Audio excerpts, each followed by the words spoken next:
There are two possible scenarios before us. Both are damning for the man who is supposed to be in charge. The first is that Trump was never actually looped in. In this case, ignorance isn't exculpatory. I didn't know that our adversary was helping kill American troops because no one told me is not an excuse for the commander-in-chief of the greatest military on earth. It is, in fact, a confession of incompetence. If he was truly never told, then that means that his own staff either believes he's so compromised by Russia or they consider him so counterproductive to the running of the country that they thought it necessary to hide critical information about our national security from him.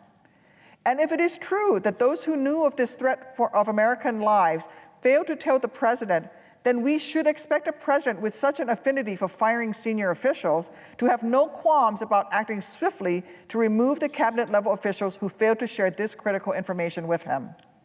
The second, far more likely option is that they're covering for him, that Trump knew, that of course Trump knew, yet he still did not act. That this America First president went right on placing Russian interests ahead of American lives, kept on acting as Putin's lackey, trying to score Russia and invite back into what would be the G8, even as he learned that they were working with terrorists to target our troops.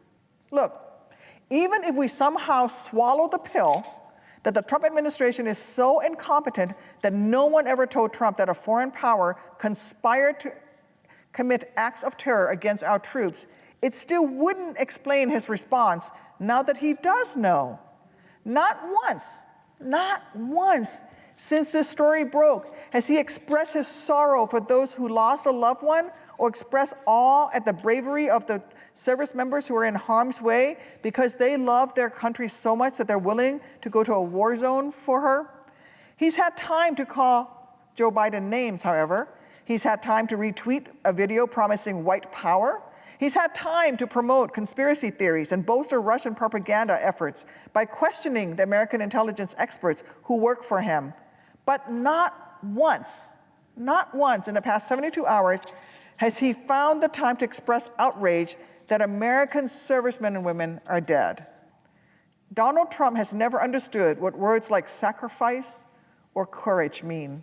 So how dare he let his own personal cowardice, his inability, or even worse, his disinterest in standing up to Vladimir Putin lead to a reality where those Americans who are actually brave enough to put on a uniform and serve are put at greater risk. How dare he let his own personal insecurities and failings endanger our national security? In the face of all he's done, all he continues to refuse to do, how dare he still call himself the commander-in-chief?